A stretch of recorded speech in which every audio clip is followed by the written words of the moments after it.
करदम जी की तपस्या और भगवान का वरदान।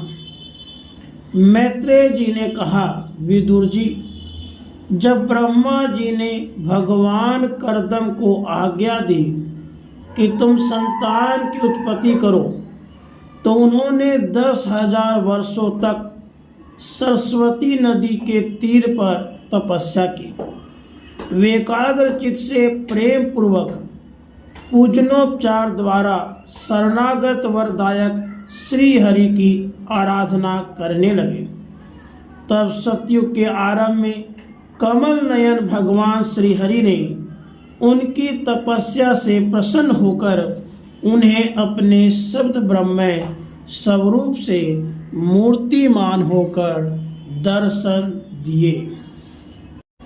उन्होंने सानंद हृदय से पृथ्वी पर सिर टेक कर भगवान को साष्टांग प्रणाम किया और फिर प्रेम परवन चित्त से हाथ जोड़कर सुमधुर वाणी से उनकी स्तुति करने लगे। करदम जी ने कहा, स्तुति करने योग्य परमेश्वर, आप संपूर्ण सत्व गुण के आधार हैं। योगी जन उत्तरोत्तर शुभ योनियों में जन्म लेकर अंत में योगस्थ होने पर आपके दर्शनों की इच्छा करते हैं। आज आपका वही दर्शन पाकर हमें नेत्रों का फल मिल गया। आपके चरण कमल भव सागर से पार जाने के लिए जहाज हैं। जिनकी बुद्धि आपकी माया से मारी गई है, वे ही उन तुच्छ क्षणिक विषय सुखों के लिए जो नरक में भी मिल सकते हैं, उन चरणों का आश्रय लेते हैं। किंतु स्वामी, आप तो उन्हें वे विषय भोग भी दे देते हैं। मैत्रेय जी कहते हैं, भगवान की भुएं प्रणय मुस्कान भरी चितवन से चंचल हो रही थी। वे गरुड़ जी के कंधे पर विराजमान थे। जब करदम जी ने इस प्रकार निष्कपट भाव से उनकी स्तुति की, तब वे उनसे अमृतमय वाणी से कहने लगे।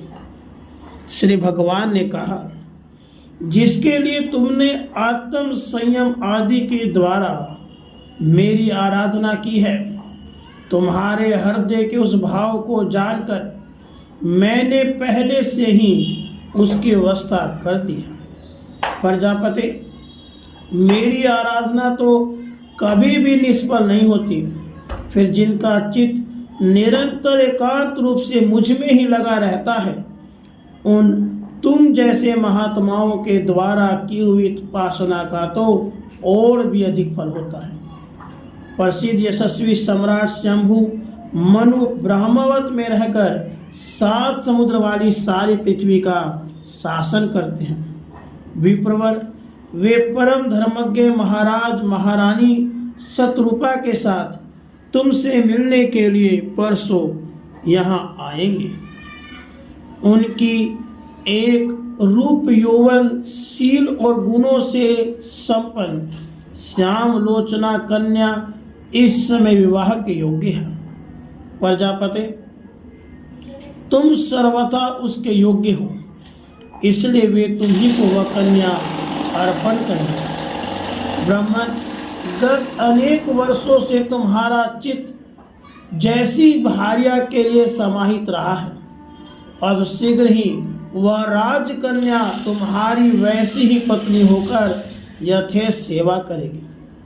वह तुम्हारा वीर्य अपने गर्भ में धारण कर उससे 9 कन्याएं उत्पन्न करेंगी और फिर तुम्हारी उन कन्याओं से लोक रीति के अनुसार मरीचि आदि ऋषिगण पुत्र उत्पन्न करेंगे। तुम भी मेरी आज्ञा का अच्छी तरह पालन करने से शुद्ध चित्त हो, फिर अपने सब कर्मों का फल मुझ में अर्पण कर मुझको ही प्राप्त हो जाओगे।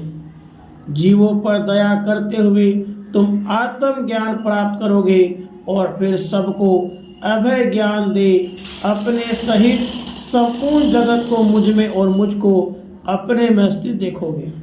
महामुने, मैं भी अपने अंश कला रूप से तुम्हारे वीर्य द्वारा तुम्हारी पत्नी देवहूति के गर्भ में अवतीर्ण होकर सांख्य शास्त्र की रचना करूंगा।